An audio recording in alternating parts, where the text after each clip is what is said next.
السلام علیکم ورحمۃ اللہ وبرکاتہ۔ الحمد للہ رب العالمین والعاقبۃ للمتقین والصلاة والسلام علی اشرف الانبیاء والمرسلین نبینا محمد وعلی آلہ وصحبہ اجمعین، اما بعد، فعن المغیرة بن شعبة رضی اللہ تعالی عنہ قال: كنت مع النبي صلى الله عليه وسلم في سفر فأهويت لأنزع خفيه فقال: دعهما فإني أدخلتهما طاهرتين فمسح عليهما، رواه البخاری۔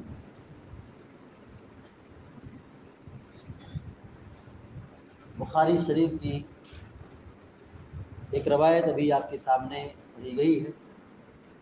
مغیرہ بن شعبہ رضی اللہ تعالی عنہ حدیث کے راوی ہیں۔ وہ کہتے ہیں کہ کنت مع النبی صلی اللہ علیہ وسلم فی سفر، کہ میں ایک مرتبہ اللہ کے نبی صلی اللہ علیہ وسلم کے ساتھ سفر میں تھا۔ فَأَهْوَيْتُ لِأَنزِعَ خُفَّيْهِ، تو میں جھکا تاکہ میں آپ کے موزے کو نکال دوں۔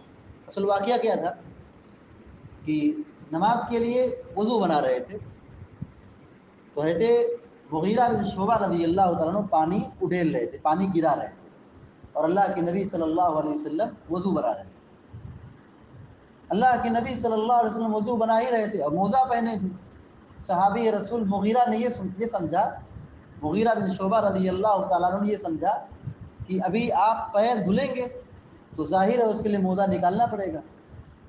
تو مغیرہ بن شعبہ رضی اللہ تعالیٰ عنہ جھکے، مطلب پیر کی طرف جھکے کہ وہ پیر سے موزہ نکال دے۔ صحابہ اکرام نبی صلی اللہ علیہ وسلم کی خدمت کرتے تھے، کوئی پانی گرا رہا ہے تو کوئی موزہ نکالنے کے لیے آگے بڑھ رہا ہے۔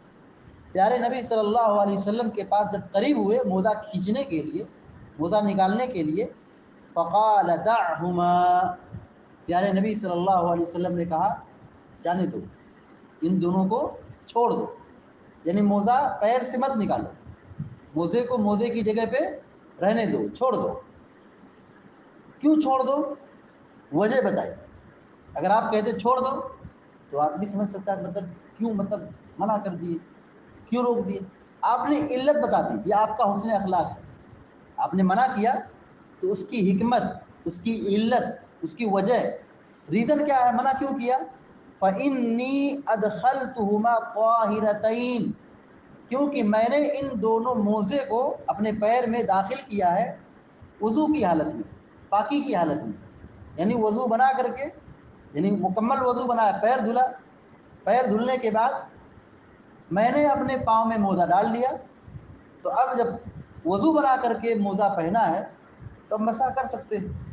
اب وضو بنانے کے لیے اب پیر سے موزہ نکالنے کی ضرورت نہیں، اسی پر مسح کر لیں۔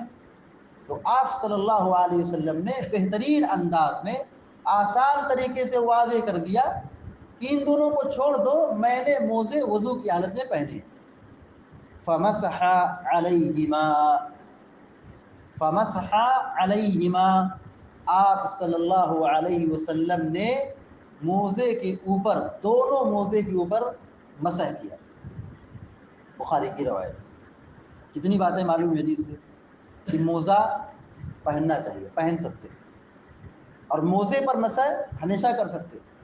موزے پر مسح ایسا نہیں کہ ٹھنڈی کا موسم آیا تو تبھی مسح کریں گے، یا سفر میں نکلے جوتا پہنے موزہ پہنے تبھی مسح کریں گے، ایسا نہیں۔ اس میں موسم کی کوئی قید نہیں۔ ایک آدمی ہمیشہ موزہ پہنے، ہر روز موزہ پہنے، ہر روز مسح کر سکتا ہے۔ ہمارا دین آسان ہے، ہمارے دین میں سہولت ہے، آسانی ہے۔ موزہ پہنا ہے، لیکن شرط کیا ہے کہ موزہ پہنا ہو وضو کی حالت میں، تب مسح کر سکتے ہیں۔ ایسا نہیں کہ موزہ پہنا ہے مسح کر لے، وضو نہیں ہوگا، مسح بھی نہیں ہوگا۔ مسح کی جو شرط ہے وہ یہ کہ موزہ پاکی کی حالت میں وضو بنا کر کے، جیسے نماز کے لیے وضو بناتے ہیں، مکمل وضو کرنے کے بعد اپنے پیر میں موزہ داخل کر لیں، تب مسح کر سکتے ہیں۔ اور دوسری بات یہ کہ ہمارے دین میں بڑی آسانی ہے، سہولت ہے۔ اگر آدمی اپنے گھر میں رہتا ہے، اب اپنی فیملی میں رہتا ہے، اپنے علاقے میں رہتا ہے، تو وہ 24 گھنٹہ تک مسح کر سکتا ہے، ایک دن ایک رات، یعنی 24 گھنٹہ وہ اس پر مسح کر سکتا ہے۔ اگر وہ سفر میں نکل گیا تو ظاہر ہے کہ گھر اور سفر دونوں برابر نہیں ہو سکتے۔ شریعت نے یہ کہا کہ اگر سفر میں ہے تو 3 دن 3 رات یعنی 72 گھنٹہ وہ موزے پر مسح کر سکتا ہے، اس کو نکالنے کی ضرورت نہیں ہے۔ اللہ کے نبی صلی اللہ علیہ وسلم نے موزے کا استعمال کیا ہے، موزہ پہنا ہے اور موزے پر مسح بھی کیا ہے۔ اور ایک نقطہ اس حدیث سے بھی بات معلوم ہوئی کہ آپ صلی اللہ علیہ وسلم نے وضو کے دوران گفتگو کی۔ جب وہ حضرت مغیرہ بن شعبہ رضی اللہ تعالیٰ عنہ جھکے موزہ کھینچنے کے لیے، نکالنے کے لیے، کیونکہ نبی کی خدمت کر رہے تھے، تو پوچھنے کی ضرورت ہے کہ کیا میں آپ کا موزہ نکال دوں، آپ کی خدمت کر دوں، موقع ہے فوراً جھکے نکالنے کے لیے۔ تو حضرت مغیرہ بن شعبہ جب نکالنے کے لیے جھکے، آپ نے ان کو روک دیا، منع کر دیا، اور پھر یہ کہا جانے دو، میں ان دونوں موزے کو وضو کی حالت میں پہنا۔ یہ حدیث کب بیان کی؟ دعہما فإنی ادخلتہما طاہرتین فمسح علیہا۔ یہ جو حدیث ہے، یہ بات آپ نے کب بیان کی ہے؟ جب آپ صلی اللہ علیہ وسلم وضو بنا رہے تھے اور ابھی پیر پر مسح نہیں کیے تھے۔ یہ وضو کی حالت کی گفتگو ہے۔ معلوم کیا ہوا؟ وضو کے دوران گفتگو کر سکتے ہیں، گفتگو بات چیت اگر ضرورت پڑ جائے تو بات چیت ہم کر سکتے ہیں، اچھی گفتگو، دین کی بات، نصیحت یا کوئی مسئلہ ہو، وضاحت ہو، وضو کے دوران بھی بول سکتے ہیں، کوئی حرج نہیں۔ جیسے عام طور پر ایک مزاج بنا ہوا ہے کہ وضو کر رہے بات کر رہے ہیں، وضو کے دوران گفتگو کر رہے ہیں۔ بھائی بیکار کی بات، لغو بات کبھی بھی کی جائے وہ بتاؤ اچھی چیز نہیں ہے، لیکن جو کام کی بات ہے وہ وضو کے دوران ہم گفتگو کر سکتے ہیں۔ کسی کو کوئی مسئلہ بتانا ہے بتا سکتے ہیں، کوئی پوچھ رہا ہے تو اس کو سمجھا سکتے ہیں، کوئی کچھ طلب کر رہا ہے، کوئی غلط کر رہا ہے تو اسے روک بھی سکتے ہیں، منع بھی کر سکتے ہیں، کوئی بات بتا بھی سکتے ہیں، تو جائز ہے۔ اسی طریقے سے ایک اہم اور مرکزی مسئلہ جو ثابت ہوا وہ یہ کہ موزے پر مسح کرنے کا ہمیں حکم دیا گیا ہے۔ تو سوال ہے کہ موزے پر مسح کیسے کریں، کہاں کریں؟ حدیث کے جو الفاظ ہے فمسح علیہما، آپ صلی اللہ علیہ وسلم نے موزے کے اوپر مسح کیا، موزے پر مسح کیا، موزے کے اوپر مسح کیا۔ اعلیٰ کے معنی ہوتا ہے فوقیت، مطلب اوپر کرنے کے لیے، اوپر چیز کو علو ثابت ہوتا ہے، بلندی ثابت ہوتی ہے۔ آپ صلی اللہ علیہ وسلم نے موزے کے اوپر مسح کیا۔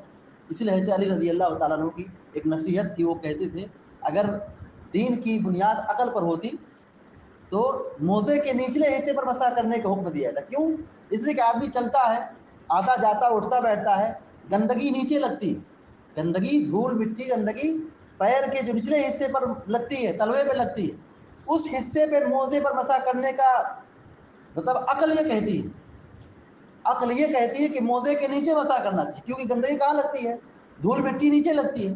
لیکن شریعت میں یا دین کی بات ہے، شریعت کی بات ہے، اسلام کی بات ہے، یہ عقل کسوٹی نہیں ہے، عقل بنیاد نہیں ہے کہ عقل میں جو آئے اور جو ہمارے سمجھ میں آئے تو ہم اس کو کرنا شروع کر دیں۔ نہیں، ہم پابند ہیں پیارے نبی صلی اللہ علیہ وسلم کی تعلیمات کے، ہم پابند ہیں شریعت کے، ہم پابند ہیں سنت کے۔ پیارے نبی صلی اللہ علیہ وسلم نے موزے کے اوپر مسح کیا، لہذا سنت یہی ہے کہ آدمی اپنے موزے کے اوپری حصے پر مسح کرے۔